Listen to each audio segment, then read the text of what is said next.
Stojíš na chodbě a s někým si povídáš. Nekoukej na mě a mazej dál do třídy. Sedíš pak v lavici, hlavu si podpíráš. Neseď jak pecka, rovnou máš k tabuli.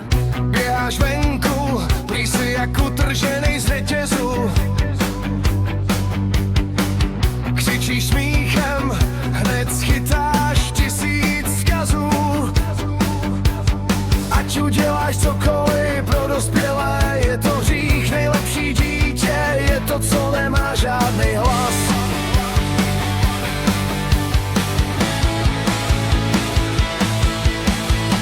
Tak jsme se schovali do malýho displeje, tam nikdo neřve, že dupem a mluvíme. Virtuální světy nám kousky svobody dají, jenže hned dospělí zákazy chystají. Prej zkažená mládež jenom u mobilu dřepí.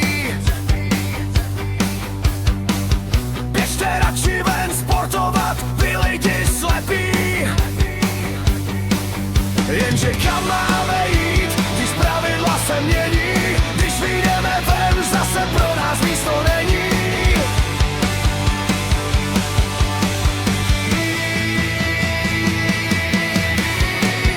Vedro padlo, ale hřiště pod zámkem. Zavřít v 18:00, ještě před soumrakem. Nekažte vzduch a nedělejte hluk, je nám úplně jedno, že jsi holka nebo kluk. Na monitorech blbě, venku taky špatně, dospělí hrajou tuhle hru hrozně zvláštně. Chcete z nás roboti, co vypnou se na povel. Sousedé z oken už sepisují petice. Dětský smích pod okny vadí jim velice.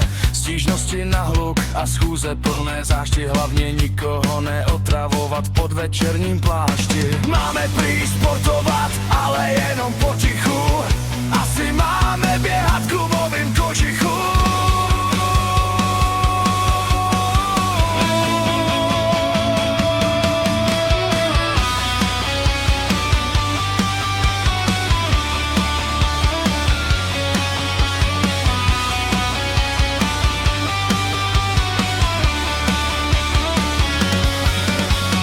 Nekřič, neběhej, neseď u toho kompu. Běž ven, ale hned se vrať, už tady na 8. Kam máme jít, kam máme vlastně jít, když nás nenecháte ani vteřinu žít. Vedro padlo, ale hřiště pod zámkem. Zavřít v 18:00, ještě před soumrakem. Nekažte vzduch a nedělejte hluk, je nám úplně jedno, že jsi holka nebo kluk. Na monitorech blbě, venku taky špatně, dospělí hrajou tuhle hru hrozně zvláštně. Chcete z nás roboty, co vypnou se na povel. Takže v 18 domů a mobil nechte v šatně.